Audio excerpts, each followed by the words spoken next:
If our kids who are nonverbal wore this t-shirt all the time, we would be better teachers. We would remember to pay attention to their communication. In this video, we will learn a variety of ways that children may communicate through behavior. We will observe several ways that volunteers can help a child communicate needs. As we visit our classroom, look for ways that the teachers respond to the children's behaviors. This student is nonverbal and tries to show her teacher that she is ready to do something different. This situation could escalate into a communication meltdown, but the teacher has given Bryn a tool to communicate visually. She has labeled the supply cabinet with pictures. Why don't you show me what you want? Show me. Okay. Bryn drew the letter C in her teacher's hand. The teacher was able to guess quickly what Bryn was communicating because she knew that Bryn likes to draw. As with any child, getting to know children who are nonverbal includes understanding their favorite activities. It's important to ask parents for communication assistance unique to their child. In the next scenario, a teacher gets some valuable information when she greets a student and her mother at the classroom door. Good morning. Good morning, Brianna. Good morning. How are you guys? Doing okay. Good. She does not want to be touched today. Okay, and what sign do you guys use for that? Use no touch. No touch? Right. Okay, well, we'll respect that today. Wonderful. Well, come on in, Brianna. Okay, sounds good. So no touch. And we'll teach that to her peers. Okay. Great.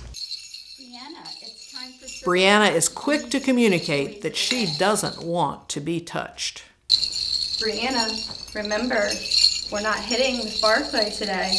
Remember, no touch.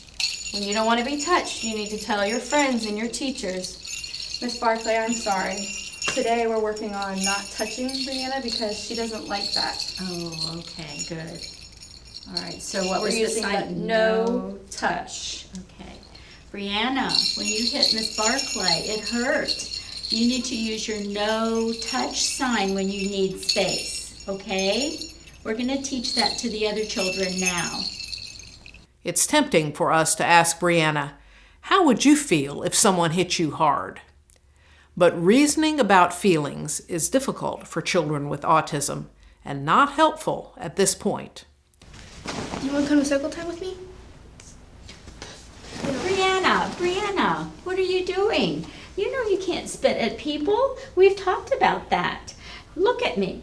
I need you to start being nicer to the other children.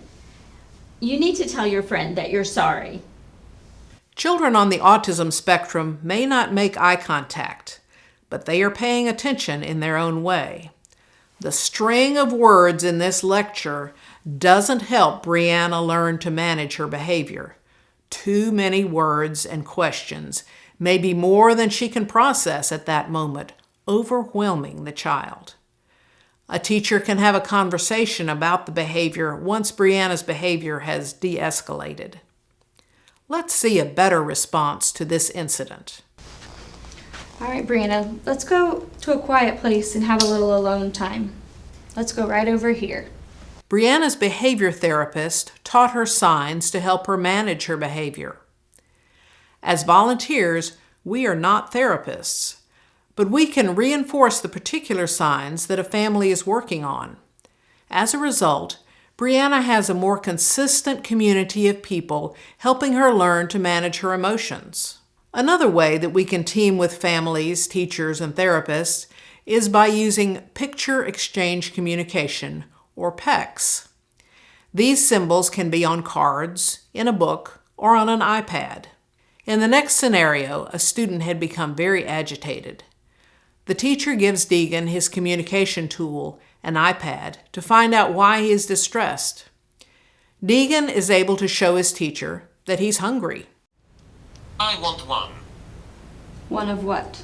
I want cheesies.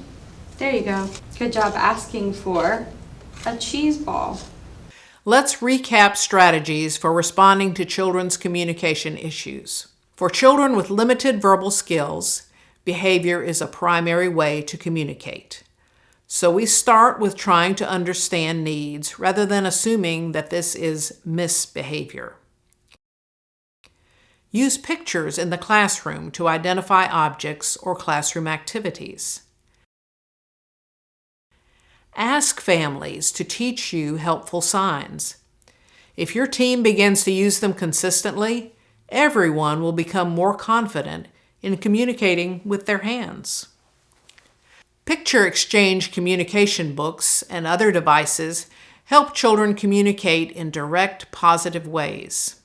Even verbal students with autism can benefit from signs, visual symbols, and yes or no questions in a heated situation. Children who are verbal may need this extra support when they're stressed out, even if they don't need them under normal circumstances. In our children's ministry settings, we need to focus on the child's need to communicate so that behavior doesn't escalate into a meltdown. As we get to know each child, we communicate better. And we know that better communication is the foundation of good relationships. We hope that this video will help strengthen your relationship with the children in your group, that you can move past fear and uncertainty to loving each child as a unique individual.